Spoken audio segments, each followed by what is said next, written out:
Bom dia, meus queridos irmãos e amigos que nos ouvem nesta manhã.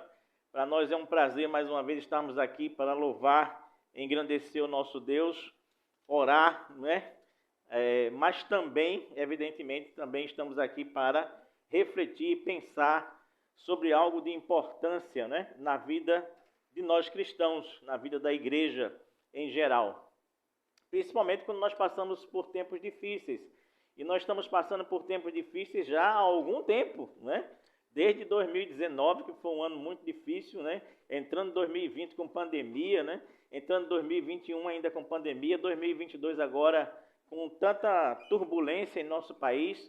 Então a gente precisa pensar, refletir sobre algumas coisas que são importantes para nossas vidas. Existem algumas frases bíblicas que elas caem na graça do povo, né? Não sei se os irmãos já perceberam isso. Existem algumas frases que vêm da Bíblia que elas se tornam do gosto popular. Uma dessas frases é justamente essa que nós estamos utilizando como subtítulo das nossas reflexões, que é a frase: dai a César o que é de César. Né? Todo mundo sabe disso, né? Que você seja cristão, que você não seja cristão, que você frequente uma igreja, que você não frequente uma igreja, certamente você sabe dessa frase, você conhece essa frase, você talvez já tenha utilizado essa frase como um princípio de separação, né? Em princípio é assim, vamos separar as coisas. O que é de César, o que é de Deus é de Deus. Mas existe também um princípio aqui dentro dessa frase que é um princípio de exclusividade. Ou seja, Deus não precisa daquilo que é de César e, na verdade, eu também não posso dar a César aquilo que é de Deus. E isso é um princípio de exclusividade e não necessariamente somente de separação, com certeza absoluta. O que as pessoas não sabem em geral é que ser um César na antiguidade era uma profissão de alto risco, profissão aqui entre aspas, né? Era uma profissão de altíssimo risco. Não era só risco, era de altíssimo risco. Imagine só que dos cerca de 5 séculos que Roma imperou no mundo, ela teve 82 Césares, ou seja, 82 imperadores. Mas, pasmem vocês, desses 82 imperadores, pelo menos mais de 30 morreram assassinados. E 62% desses 82 que eu falei morreram de morte violenta, como, por exemplo, cometer suicídio, batalhas, guerras e etc. Então, isso quer nos dizer que pelo menos quase 40% dos imperadores romanos, eles foram assassinados, eles morreram, eles foram mortos, na verdade. Desses mais de 30, pelo menos 13 foram mortos, na verdade, pela guarda pretoriana, ou seja, uma guarda que foi criada para proteger o imperador, os Césares. Na verdade, era eles mesmos que de vez em quando terminavam matando um dos Césares também. Aí você pergunta, e o restante foi morto como? Foram mortos por parentes próximos, foram mortos por políticos, outros políticos próximos, como senadores, né? Como é o caso de Júlio César. Foram mortos por pessoas ambiciosas pelo poder. Imagina, né? Então, por isso que eu digo que ser um César não era alguma coisa muito fácil, né? De jeito nenhum. Estatisticamente falando, a gente vai dizer assim, que se a gente fosse distribuir os 5 séculos pelos 82, cada César reinou cerca de 6 anos, e não mais do que isso. Então imagine, em 500 anos, o Brasil ter 82 presidentes, mais de 30 serem assassinados, 62% desses 82 terem morte violenta. Imagina, o negócio era muito sério, né? Era muito complicado e muito difícil, com certeza absoluta. Na verdade, esses assassinatos eles começam com Júlio César em 44 a.C. e vão terminar com um indivíduo chamado de Valentiniano III em 455 depois de Cristo, né? Ser o homem, portanto, mais poderoso da terra naquele instante era quase que uma sentença de morte em 6 anos de existência. Vários desses Césares, na verdade, não completaram nenhum ano de reinado. Nenhum ano de reinado. Teve alguns que foram 3 meses de reinado e já detonaram o homem, já mataram o homem já era daí em diante. A pergunta que a gente faz, aliás, antes eu vou mostrar para vocês aqui alguns exemplos, né, desses que foram mortos aí, né? Alguns mais conhecidos, outros menos conhecidos. Por exemplo, Júlio César, como eu disse, em 44 a.C. foi morto. Foi o primeiro a ser assassinado pelos senadores da República, né? Tem muitos filmes que falam exatamente disso aí, né? Cláudio, que era um que também estava reinando, né? Tibério Cláudio César Augusto, reinando de 41 a 54 depois de Cristo. Inclusive é esse indivíduo aqui que está reinando quando a gente tem essa frase famosa, dá a César o que é de César e dá a Deus o que é de Deus. Também foi morto. Galba, um ano apenas, e foi morto também. Calígula, né, muito conhecido também, de filmes e coisas assim também, foi um dos que foram mortos também nessa situação. Cômodo era um cara interessante, porque ele era gladiador.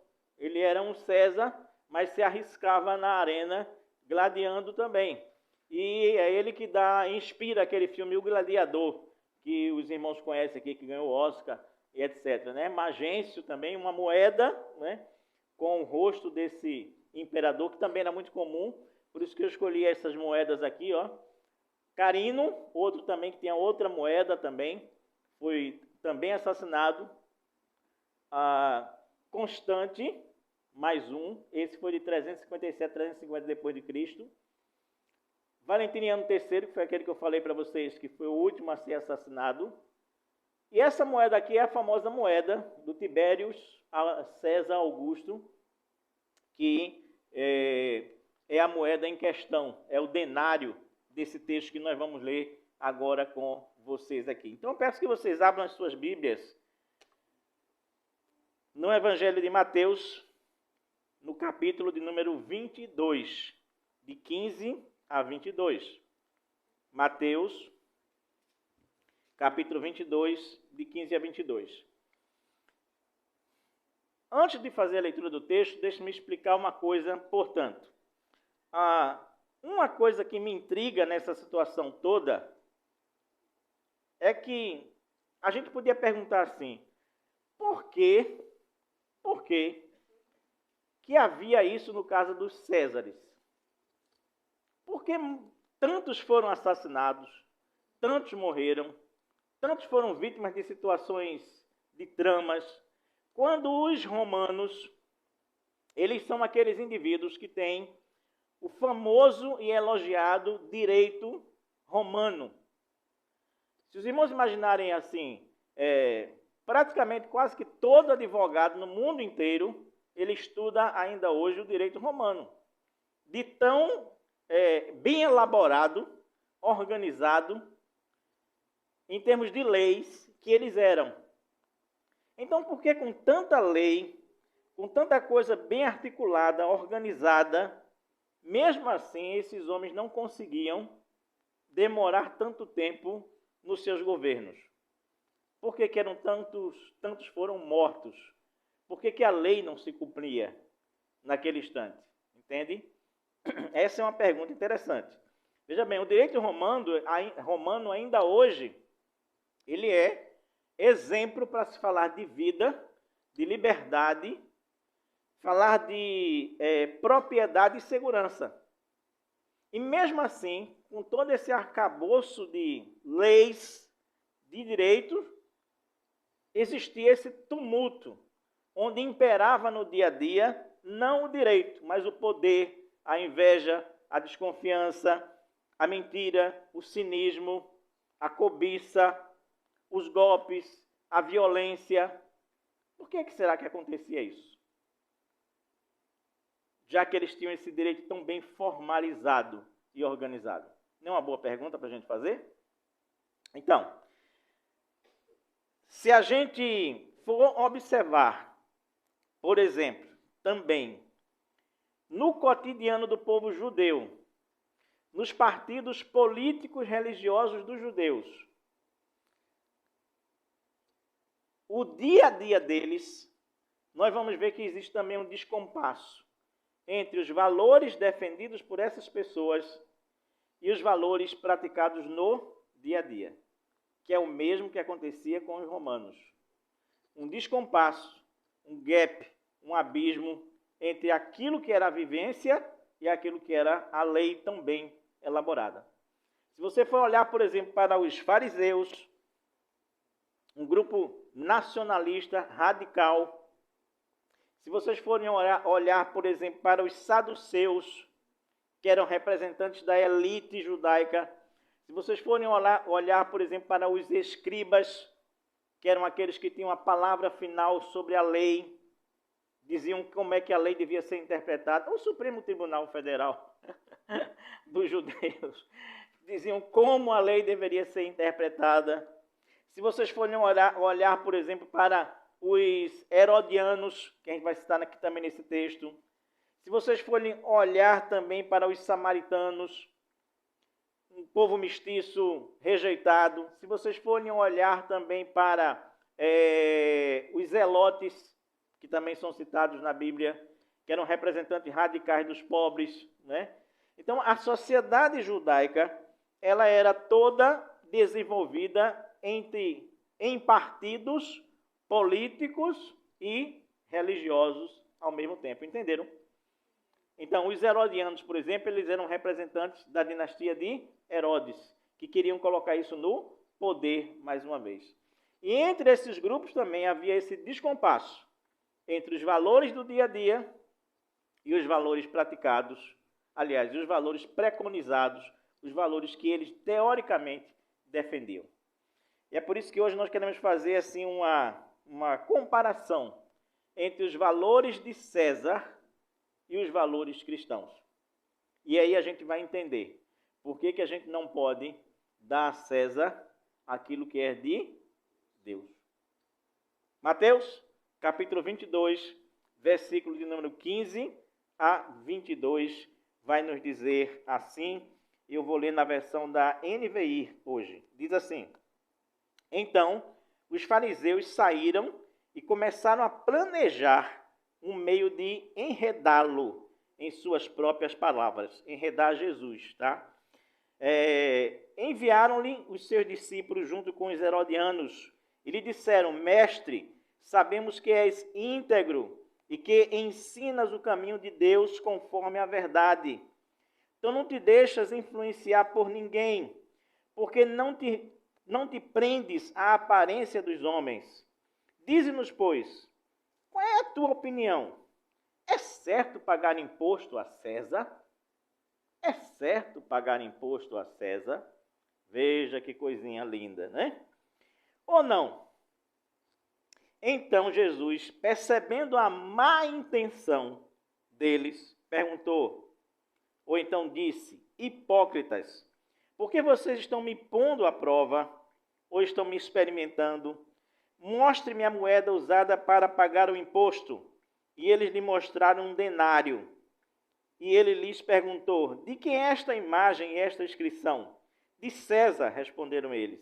E ele lhes disse: Então, deem a César o que é de César e a Deus o que é de Deus. A moeda em questão é justamente essa que está aqui atrás de mim, né? O chamado denário com o rosto de Tibério César. Ore comigo nesse instante. Pai amado, Deus eterno, muito obrigado pela tua presença em nossas vidas nesta manhã. Nós te rogamos que tu nos fale ao coração. Nós te rogamos que tu possa nos abrir os olhos, a mente, para que a gente possa entender a tua palavra, para que a gente possa, na verdade, entender os princípios por trás da tua palavra. Princípios esses que devem nos guiar, nos orientar, nos conduzir no nosso dia a dia e nas nossas escolhas que fazemos diariamente, Pai. Que nós possamos sempre primar por andarmos pelos teus princípios cristãos e não por nenhuma outra coisa nesse mundo, Senhor. Mas nos ajuda cada vez mais a entender qual é a tua vontade para o nosso viver a cada instante em que nós estamos aqui, juntos, unidos, como igreja, mas também como indivíduos, enfrentando os desafios do nosso cotidiano, do nosso viver diário, Pai. Fica conosco nessa manhã. Usa-me como um mero instrumento em tuas mãos. Derrama o teu divino Espírito Santo nessa igreja, nesse momento, para que nós possamos sentir que é a tua voz que está falando e não a minha voz, no nome de Jesus. Amém e amém, Senhor. Nós vamos examinar mais acuradamente esse texto hoje, na tentativa da gente poder, assim, fazer uma separação nítida entre aquilo que era de César e aquilo que era verdadeiramente de Deus. A pergunta a ser respondida nesta manhã é: como é a postura de vida dos que adotam aquilo que é de César? Como é a postura de vida daqueles que adotam o estilo de vida daquilo que é de César? E qual é o estilo pessoal, o modo de viver, a prática radical daqueles que são cristãos diante dessas mesmas situações? A gente precisa fazer essa distinção. E aqui eu quero começar dizendo que, em primeiro lugar, aqueles que agem segundo aquilo que é de César, os valores dessa sociedade, permeada por esse contexto que eu coloquei para os irmãos aqui a respeito de como foi a vida dos Césares, uma primeira característica desse pessoal é muito simples, está aí no texto. Essas pessoas que vivem ou que viviam segundo os valores de César, elas tramavam na surdina. Não é essa a primeira frase do nosso texto aí? Observou o texto direitinho? O que ele diz? Veja bem, qual é o fato aí? O fato é que, diz assim o versículo 15, então os fariseus saíram e começaram a planejar um meio de enredá-lo em suas próprias palavras. Um meio de enredá-lo em suas próprias palavras. Entenda bem aqui. É fato comum que todas as vezes que nós ouvimos alguma coisa que nós não gostamos, que não nos agrada ou que nos ofende, nós sempre nos recolhemos para contra-atacar. Nós sempre nos recolhemos, quando não temos de imediato o que responder, para voltar depois com mais ferocidade possível, tentando, na verdade, derrubar aquele ou aquela que nós consideramos os nossos inimigos. É muito comum a gente ver isso hoje nas pessoas que defendem a tolerância, a todo custo, mas bate com o pau da bandeira da tolerância na cabeça daqueles que não concordam com ele. Não é assim? A tolerância parece que só tem uma via. Ela não vai e volta, eu exijo tolerância de você, mas ao mesmo tempo, quando você discorda de mim, eu sento o pau na sua cabeça. E isso não é ser tolerante, é? Não, isso não é viver tolerância em hipótese nenhuma. Mas na nossa sociedade a gente vê muito isso. Então, aqui nesse caso, nós vemos exatamente essa postura por parte daqueles chamados fariseus. Eles ouvem um discurso duríssimo de Jesus e eles não têm o que responder, se recolhem, ou como diz uma outra tradução, consideravam entre si, ou seja, eles saem dali de cena e vão se recolher entre si e vão, na verdade, planejar como voltar à carga a fim de eliminar Jesus Cristo. É exatamente isso que eles fazem naquele instante. Este é o caso dos fariseus, que não conseguiam ouvir direito o que Jesus dizia, mas sim se articulavam na surdina, tramavam na surdina para poder atacá-lo novamente. Na verdade, o texto traduzido por planejar ou consultar entre si, no original significa armar armadilhas. É meio que uma redundância. O texto está dizendo assim lá no grego. Então eles se recolheram, eles se afastaram, eles desapareceram de cena para se reunir e armar armadilhas. Ou seja, para tramar, urdir, fazer conluio, criar artimanhas, fabricar situações ou cenários enganosos, aonde pudessem Jesus Cristo cair, e se possível através das suas próprias palavras, Ou seja, se reuniram para forjar o mal. Quando eu olho para isso aqui, não tem como, na verdade, eu não fazer alguns paralelos com o que acontece em nosso país hoje. A gente percebe claramente a postura de alguns grupos exatamente desse jeito. Se reunindo, tramando, urdindo, caluniando, pincelando coisas aqui, ali, acolá, selecionando contextos e frases para fazer com que as pessoas pensem que o outro lado é o lado do inimigo. É o lado que está errado. E se a gente fizer eles caírem nas suas próprias palavras, melhor ainda, porque eles estão caindo nas suas próprias palavras. Você entende que esse negócio de hoje não vem de hoje, mas é de há muito tempo atrás. É exatamente assim. Neste caso, a trama era muito bem arquitetada. Era muito bem trabalhada. Se Jesus dissesse simplesmente pague o imposto, a pergunta não era essa? É lícito ou não pagar imposto a César? Se Jesus dissesse pague, ele ficaria muito mal com o povo judeu. Ele seria visto como um traidor do povo judeu, porque estava dizendo que deveria ser pago um valor injusto aos romanos. E se ele dissesse não pague, ele ficaria muito mal visto com os romanos, porque ele pareceria dali em diante um revolucionário, uma ameaça ao governo de César. Você entende como não tinha saída isso?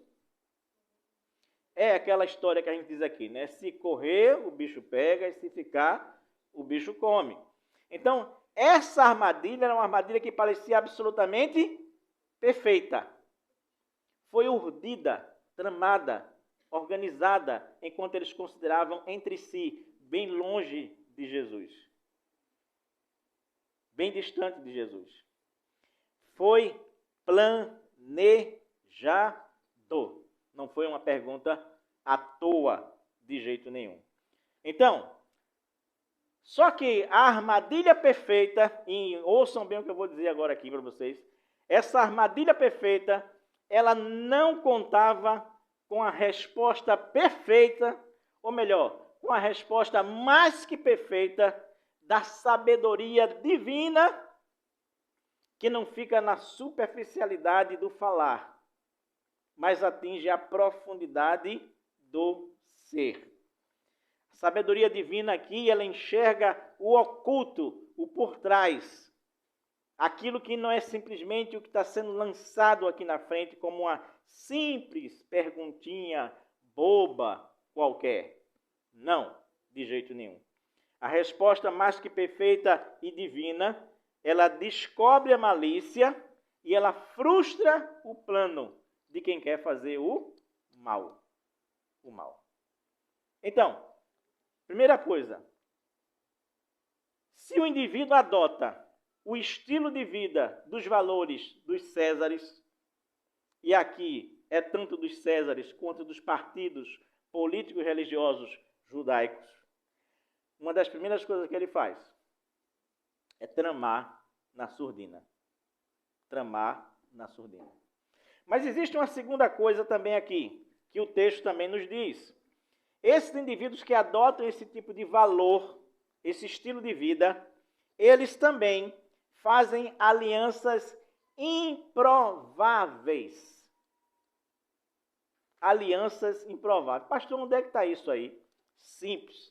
Você lê assim o texto bíblico dizendo que enviaram, depois de tramar na surdina, no engano, no escondido, no escuro, depois de tramar, eles enviam a Jesus quem? Quem? Os discípulos dos fariseus, junto com quem? Com os herodianos. Essa informação parece uma informação boba para a gente que lê hoje, né? Mas não é não. Nananina não. Juntar esses dois grupos era uma das coisas mais improváveis que poderia acontecer para o povo judeu naquele instante. Por quê, pastor? Porque olha só, aqueles que são chamados de fariseus, eles são extremistas nacionalistas. Eles defendem uma religião pura. O nome fariseu significa separados. Eles não querem contato com ninguém, eles são separados. Eles se acham os detentores da pureza da religião. E são radicais ao defender isso. Sendo, inclusive, totalmente contra o pagamento de impostos. O fariseu era tão nacionalista que ele era radicalmente contra o pagamento de impostos. Radicalmente contra o pagamento de impostos. Por quê? Porque eles diziam assim, esse imposto que a gente paga a César, esse imposto pago a César, ele vai para o luxo dos romanos e ele vai para o sustento dos templos pagãos. E nós somos judeus. Não é justo que a gente esteja contribuindo com o luxo de quem manda na gente, de quem escraviza a gente. Não é justo que a gente sustente os templos desse povo. Então, quem eram, na verdade, os fariseus, extremistas nacionalistas, chamados de separados, radicalmente contra o pagamento de impostos. Radicalmente contra. Quem são os herodianos? Eram partidários da dinastia de Herodes. Herodes que tinha sido, na verdade, um governador da Judéia, dos judeus, e que tinha sido deposto porque os romanos não tinham mais confiança neles. Mas os herodianos, eles continuavam com a ideia de que a família de Herodes deveria voltar a governar e que, inclusive, o Messias deveria vir da família de Herodes. Ou seja, queriam direcionar a vontade de Deus de como esse negócio deveria ser, no fundo. E esses herodianos, pasmem vocês, eles eram totalmente a favor do pagamento de impostos. Você entendeu? Por quê? Porque seriam eles a receber esses impostos, caso eles voltassem para o governo mais uma vez. Então, eles eram totalmente a favor do pagamento de impostos. Então, juntar numa mesma empreitada fariseus e herodianos era uma aliança absolutamente improvável. A menos que tivessem um inimigo comum. A menos que eles tivessem algum interesse muito grande, na verdade, para que isso acontecesse. E o interesse era tirar Jesus de cena. Era desaparecer com Jesus e com os valores que Jesus representava naquele instante. Percebe como era uma aliança absolutamente improvável? Mas vão os dois grupinhos perante Jesus para perguntar a ele aquela pergunta inocente. Totalmente inocente. Oh, Jesus, é lícito pagar imposto a César ou não? Nós confiamos em você, você é uma pessoa de respeito, então ele quer saber de você. Aí Jesus olha de um lado e diz, eita, desse lado estão os desgraçados que querem pagar imposto. Desse outro lado estão os outros desgraçados que não querem pagar imposto. Como é que eles estão juntos aqui? Mas a aliança tinha sido feita naqueles momentos. Estes grupos eles são absolutamente antagônicos nas suas raízes. Juntaram-se somente para produzir um conluio a fim de derrubar Jesus Cristo, encaminhá-lo para a prisão, ou a prisão entre os judeus, ou a prisão entre os romanos naquele instante. Meus irmãos, deixe-me dizer uma coisa para vocês quando eu olho para isso aqui. Eles se juntavam porque sentiam que Jesus ameaçava os interesses de cada um deles. Entende? É triste para mim hoje ver pessoas abafando, disfarçando suas crenças em troca de aliança improváveis. Mas é exatamente isso que eu vejo na política no Brasil hoje. E eu não estou defendendo partido A, ou B, ou C, ou D, não. Eu estou dizendo que qualquer partido ou partidos que fizerem alianças improváveis, eles são uma vergonha. Uma vergonha. Eu não entendo como é que as pessoas vendem a coerência que elas deveriam ter por um prato de lentilhas, como a gente vê lá no Antigo Testamento. Por algo passageiro, por um benefício pontual, abanando a sua cauda. Veja o que eu vou lhe dizer, a figura de linguagem que eu vou usar. Hoje eu vejo partidos e grupos abanando a sua cauda contra aquelas pessoas que pouco tempo atrás rosnavam como cães ferozes contra elas. Não é assim? Vergonhoso ver representantes e líderes de partidos políticos que trucidavam um candidato há 2 semanas atrás, 2 semanas depois dizer assim: eu estou com esse ladrão, eu estou com esse totalitário, eu estou com esse infeliz aqui. Ué, e a coerência fica onde? Fica onde a coerência nessa hora? Quando eu me junto com um ladrão, eu sou o quê?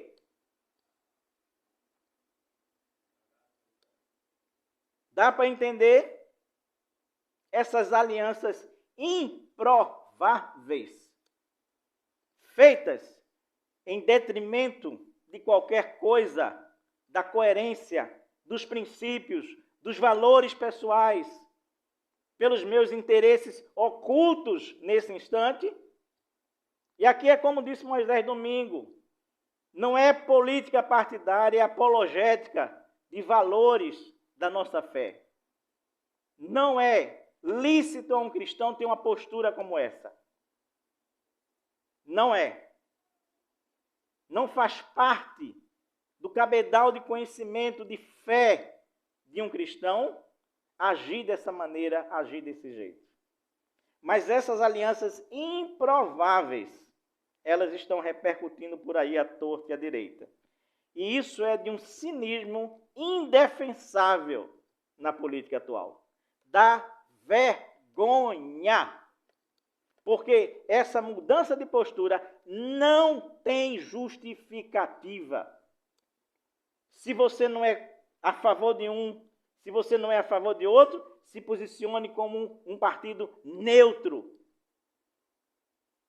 Mas não como um cachorrinho que latia contra um indivíduo há poucos instantes e agora abana sua cauda subserviente, debaixo de algum interesse pessoal.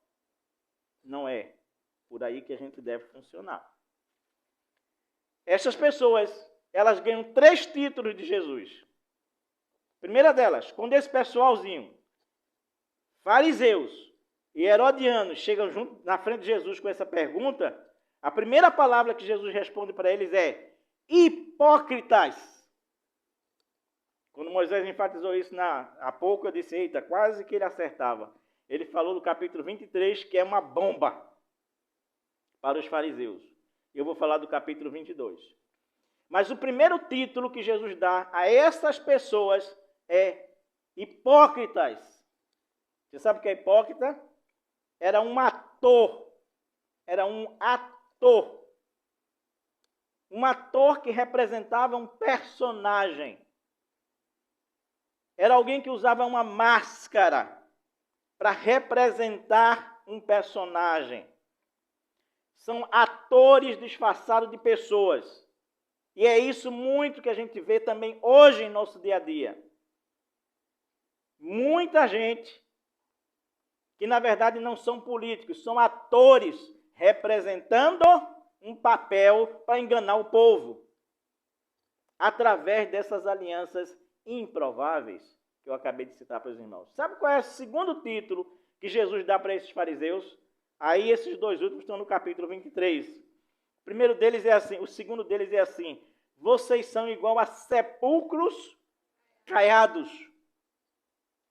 Além de serem hipócritas, são sepulcros caiados. Bonitos por fora, pintadinho e podres por dentro, para enganar o povo. É isso que vocês são. Sabe qual é o terceiro título que Jesus dá a esses fariseus? Serpentes, raça de víboras. E pasmem vocês, de uma maneira muito contundente, como raramente Jesus fez, ele completa a frase dizendo: vocês não têm como escapar da condenação do inferno. Jesus foi pancada, não foi? Mas leia as pancadas aí do capítulo 23 em cima dos fariseus. Estou colocando duas que se juntam com a do capítulo 22. E ele diz assim: vocês são hipócritas, vocês são sepulcros caiados, vocês são uma raça de víbora que não tem como escapar do inferno. Forte, né? Muito forte. Mas essas são palavras de Jesus, não são minhas. Não são minhas. E volto a dizer, nesse milindre em que nós estamos envolvidos no cenário político nacional. Isso aqui se refere a qualquer partido que haja dessa maneira. Seja de direita, seja de esquerda, seja de centro, seja de cima, seja de baixo, seja de lado, seja do outro lado, seja lá do que for. Se agir assim, é hipócrita, é sepulcro caiado, é raça de víbora, que a gente deve ter cuidado com essas pessoas. Entende? Terceira coisa, terceiro valor dessa conjuntura de César que nós temos aqui. Primeiro foi o quê? Esse pessoal, eles tramam na surdina. Segundo, eles fazem alianças improváveis, que a gente não esperava nunca que acontecesse. Em terceiro lugar, eles tentam seduzir as pessoas com bajulações cínicas. Tentam seduzir as pessoas com bajulações cínicas. Como é que esse povinho se apresenta diante de Jesus, dizendo assim: mestre, sabemos que és íntegro e que ensinas o caminho de Deus conforme a verdade. Coisa linda. Ouça bem o que eu vou lhe dizer. Dizer o que os outros querem ouvir talvez seja o mais poderoso meio de seduzir um auditório de inocentes, de neófitos. Dizer o que os outros querem ouvir talvez seja a maneira mais fácil da gente seduzir esse outro. Entendeu? Não há maravilha quando o outro diz aquilo que a gente quer ouvir. Não é? Por exemplo, eu adoro quando minha esposa diz assim: você é tão lindo, meu filho. Cada dia que passa, parece que você fica mais bonito. Ou como eu gosto de ouvir isso. Como isso me seduz, Antônio. Isso me seduz. Mas eu sei que existe uma certa discrepância entre a realidade, né, e o que ela me diz. Mas dizer o que eu quero ouvir, isso me seduz. Como seduz você, a cada um de nós aqui. E perceba como esse pessoal é astuto, né? Dizer o que os outros querem ouvir mantém a gente na superficialidade do raciocínio. E nos deixa pensando que nós estamos nadando nas profundezas do oceano do saber. Entende? Quando a gente ouve o que a gente quer ouvir, a gente, na verdade, não passa da superfície, da aparência. Mas a gente fica pensando que está nadando lá embaixo, nas profundezas do saber, tendo aquilo como a mais absoluta verdade. Veja bem como o esquema aqui dos fariseus e herodianos, ele tem uma lógica. Vou explicar a lógica para os irmãos. Você quer seduzir alguém com bajulação? Faça o seguinte. Primeiro dê um título a ele. Mestre. Ó. Que título? Nota 10? Equivale ao mesmo que você começar uma conversa hoje dizendo assim para uma pessoa. Doutor, veja bem, doutor, né? O cara se enche logo, né? Poxa, me chamou de doutor, né? Ou se chamar de excelência, melhor ainda, né? Enfim, dê um título ao indivíduo e veja como ele já fica mais favorável a lhe ouvir. Terceiro lugar, o que é que eles dizem? Eles dizem assim, olha, você ensina o caminho de Deus conforme a verdade. Isso também significa, sabe o quê? Significa dizer assim, olha, você faz muito bem aquilo que se propõe. Você faz muito, você tem competência naquilo que você faz. Você está vendo como é a conversa do bajulador? A conversa do bajulador é assim, tem esquema, dá um título, elogia pessoalmente e depois exalta, reconhece a competência dele. Feito isso, o cara está disposto a ouvir qualquer asneira que vem depois e acreditar que é verdade. Qualquer leseira que vem depois. Porque ele vai estar enfeitiçado por isso. E é exatamente assim que chegam esses que tentam seduzir através de bajulações cínicas. Você não reconhece quando alguém chega junto de você com uma conversa meio afiada? Reconhece ou não reconhece? Você não reconhece quando o indivíduo está lhe elogiando demais, né? Está lhe exaltando demais. De vez em quando você pergunta assim, tá, mas diz aí, o que é que tu quer mesmo, hein? Qual é mesmo? Vamos para o finalmente, né? Qual é o final dessa história no dia a dia da gente aí? Pois é exatamente assim que fazem aqueles fariseus e aqueles herodianos. A partir daí, a estrada estava pavimentada para que o ouvinte nécio, neófito, inocente, ele pudesse engolir qualquer asneira que viesse depois e cair na esparrela, na armadilha que eles tinham feito naquele instante. Ou seja, com os ouvidos do besta já seduzido, né? Esse besta engole qualquer coisa que você disser depois dele e vai acreditar naquilo dali. A menos que você tenha avaliação crítica do que está acontecendo. Sem essa avaliação crítica, você vai cair na esparrela, entende? Enfim, deixe-me dizer aqui mais uma vez uma coisa. Eu fico impressionado hoje com o show de cinismo que nós vemos nas televisões, nas mídias sociais, nos jornais, no reino da mentira que se tornou pesquisas políticas, jornais e manchetes. Isso é lamentável. Deixe-me dizer uma coisa, as pessoas não têm mais pudor. Pudor não tem mais. Mentem com a cara mais deslavada. Como um ator querendo convencer você de uma verdade que não existe. Na linguagem da modernidade, na fake news. É assim. Entenda o que eu vou lhe dizer. É mentira sobre mentira. Que eu acho até que aqueles... Eu não acho, não. Eu ia dizer que acho, mas não acho, não. Eu ia dizer assim, eu acho que de tanto eles repetirem as mentiras, eles acreditam que é verdade. Mas não, eles não são inocentes, não. Eles sabem que é mentira.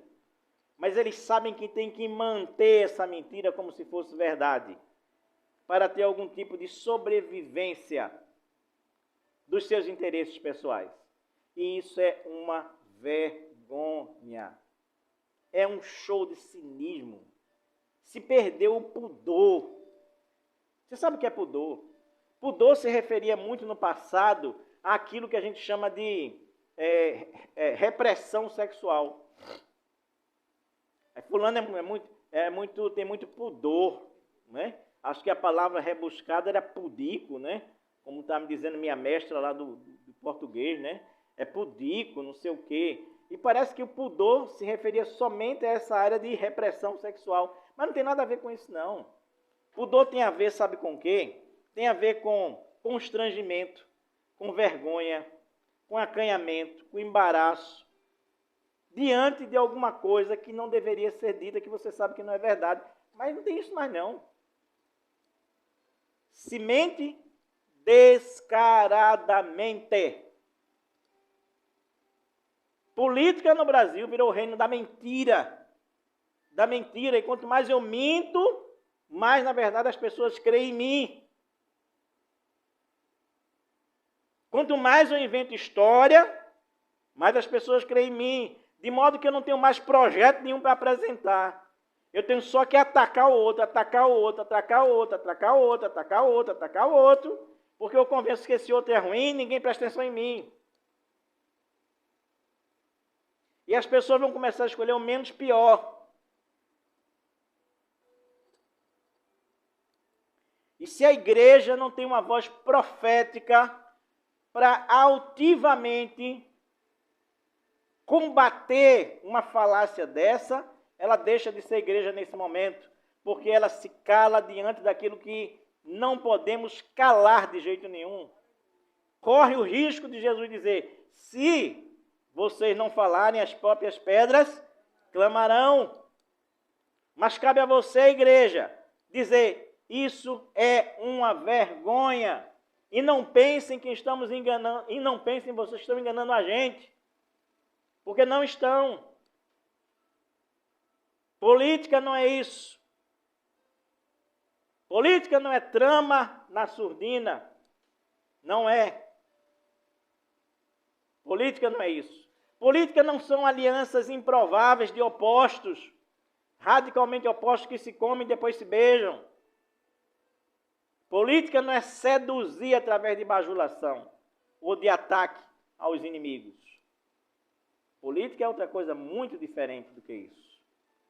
Mas descaradamente, as pessoas se envolvem nesse processo e parece que até ficam alucinadas. Eu vejo, lamentavelmente, muitos pastores, muitos ministros, que deveriam ter uma voz profética nesse instante, de repúdio a esse tipo de situação. Repito, não estou defendendo nem direita nem esquerda, eu estou defendendo Deus e condenando um processo que é um processo sem vergonha e sem pudor. É isso que eu estou fazendo aqui. E a escolha é sua. De onde você vai ficar, o que você vai fazer. O problema é seu. Não é meu. Mas eu estou para dizer aqui, olha, os valores de César não correspondem aos valores cristãos. E não tente juntar essas duas coisas, porque não funciona. É água e óleo. Não se mistura de jeito nenhum.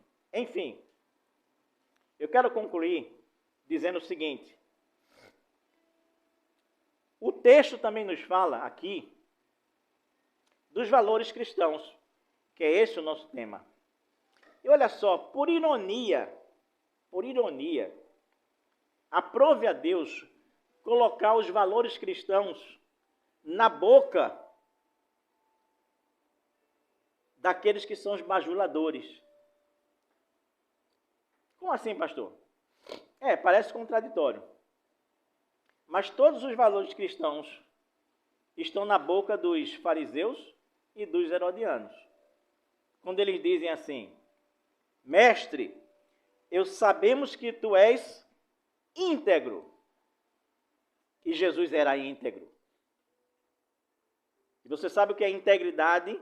É ser inteiro, é ser único, é ser verdadeiro.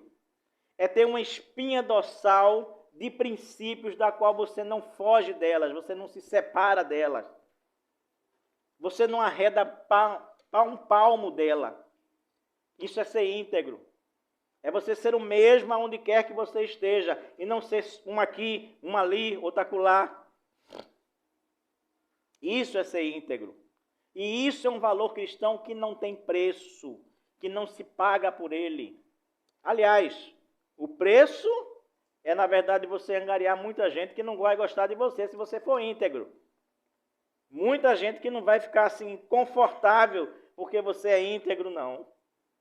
Mas ser íntegro é você ter uma espinha dorsal de princípios que o guia e o orienta no caminho de Deus e não faz você errar esse caminho em hipótese nenhuma. A segunda coisa que aqueles hipócritas dizem é assim: sabemos também que você ensina o caminho de Deus conforme a verdade. E isso é outro valor, é o segundo valor. É a gente caminhar no caminho de Deus e nos trilhos da verdade. E a verdade é um valor. A integridade é o que me segura por dentro. A verdade é o que eu expresso aqui fora. Ser verdadeiro é uma virtude, é um valor. E eu não posso deixar de ser verdadeiro em hipótese nenhuma. Ser verdadeiro é não me desviar dos trilhos por conveniência própria do momento. Terceiro valor, eles dizem assim para Jesus: e sabemos também que tu não te deixas influenciar por ninguém. Ó, que maravilha. Isso sai da boca de um hipócrita. Sabemos que você, Jesus, não se deixa influenciar por ninguém.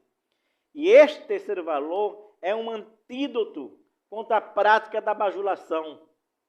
Entendeu? Você pode me bajular e tentar me enganar e me seduzir com o seu titi, com o seu mimimi. Mas saiba que eu não me deixo influenciar por ninguém. Então não são os seus elogios falsos que vão me convencer de uma verdade falsa. Por quê? Porque eu não me deixo influenciar por ninguém. Será que a gente pode dizer isso hoje, na circunstância que a gente está vivendo? Eu recebi um vídeo uma vez não, agora, pouco antes do primeiro turno, com uma série de imagens de um famoso pastor conhecido do passado, fazendo uma narrativa. No final apresentava um vídeo com a cara das pessoas borradas, como se elas estivessem fazendo uma marcha pelo meio da rua, com um som que dizia umas frases horrendas: vou matar, vou chupar o sangue, vou beber o sangue de inocente, vou não sei o quê. Como se aquilo representasse uma ala política que estava em questão naquele momento. E a pessoa disse: olhe, esqueça a primeira parte, mas pelo menos veja a parte final, que era do vídeo, né? Aí, como eu sou obediente, passou as eleições, eu finalmente tive tempo de fazer análise. Eu comecei a fazer algumas perguntinhas. Primeiro, esse vídeo, você garante que, na verdade, ele é aqui do Brasil? Dá para você, olhando o lugar, definir que ele é aqui no Brasil?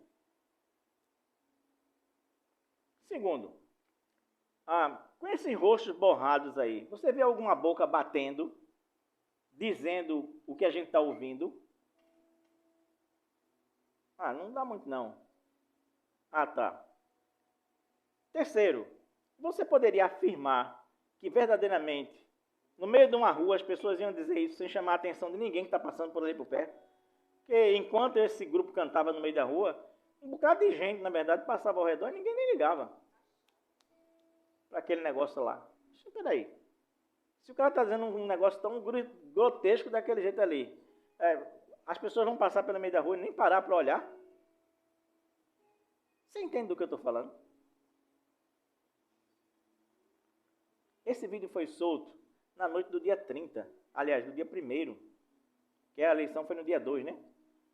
Se não me engano, foi na noite do dia 30, para influenciar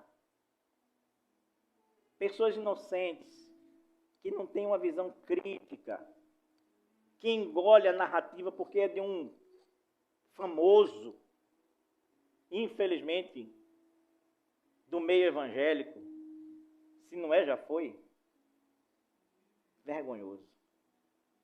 Mas o valor que Cristo representa aqui é: tu não te deixas influenciar por ninguém. E o último valor que é apresentado aqui é: porque tu não te prendes à aparência dos homens, dizem aquele bando de hipócritas a respeito de Jesus, e é verdade. Ele não se deixa prender pela aparência de ninguém. A palavra aqui está correta. Às vezes as pessoas se prendem na aparência, né? Ah, fulano tem uma aparência de tão bonzinho. Ah, fulano tem uma aparência tão de inocente. Ou tem um papo que derruba avião, se for o caso, né? Convincente até dizer basta. Oh, meu Deus do céu. A gente tem que lembrar que Satanás é anjo de luz, né? Ou foi, né? A gente tem que lembrar que a aparência dele não é com chifrinho, tridente e cuspindo fogo, né? A gente tem que lembrar que a aparência do mal é uma coisa muito boa e não muito ruim. Senão ninguém chega perto, né? É idiotice o mal aparecer perante você com aparência ruim, que lhe meta medo. Não tem nada a ver uma coisa com a outra. Nada a ver uma coisa com a outra. Aí o texto diz aqui: e tu, Jesus, não te deixas prender nessa armadilha por aparência de seu ninguém. Eu quero terminar dizendo assim: não se deixe enganar pelas aparências, não se iluda pelo visual, pelo aparente, quando você tiver que fazer qualquer tipo de escolha na sua vida. Qualquer tipo de escolha. Não é só as políticas, não. Qualquer tipo de escolha na sua vida. E se eu posso desejar algo aos irmãos nesses dias de escolhas, primeiro, observem aonde estão as tramas na surdina. Observem onde estão os hipócritas que fazem alianças improváveis.